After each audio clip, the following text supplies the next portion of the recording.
friends, it's Emily Kaufman, the Travel Mom, and I'm excited to be back with you for another travel talk. And I'm sitting out here in my backyard because I've been giving it a try when it comes to gardening. And I've had some things be successful and some things not so successful.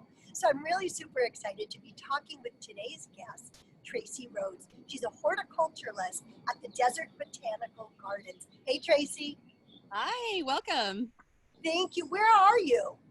So I'm here on the Center for Desert Living Trail at Desert Botanical Garden. As you may know, we are a garden that's dedicated to desert adapted plants and botany. So our primary mission is the care of our collection of desert adapted plants, cactus and agaves. We've got about 4,400 species here, about 10% of which are endangered.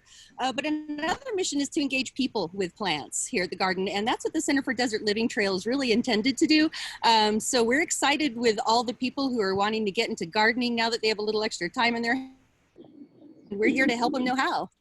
That's wonderful. I'm one of those people who would really like to know how. So let's say somebody wants to start an herb garden at home. What are your tips and pointers for doing that? Okay, so it really, a lot of gardening with edible plants in particular comes down to timing. Here in the Southwest, we have our own particular timing for when we plant things.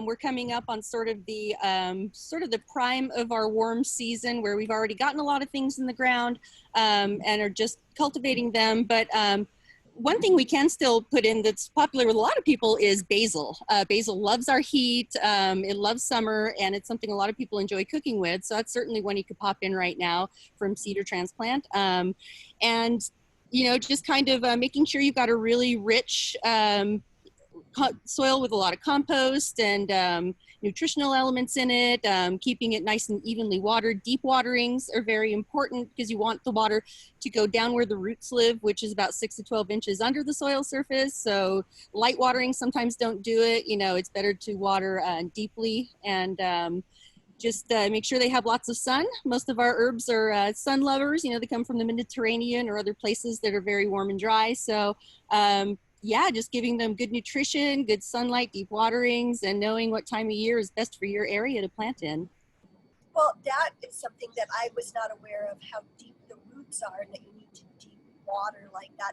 I've been running around with my watering can and hitting it just at the surface, which probably is not doing me any favors. So is there a number one mistake many people make when they're trying to grow herbs at home?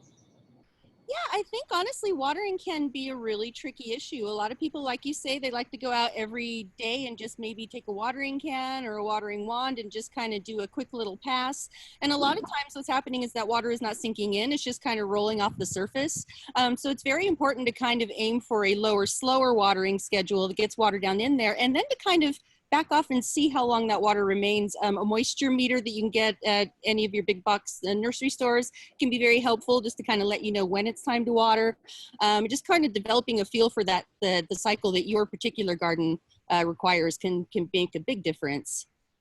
Thank you so much for sharing all this information. It's really meaningful to me. And I truly can't wait to get out to the Desert Botanical Gardens the next time I'm in Arizona and meet you in person.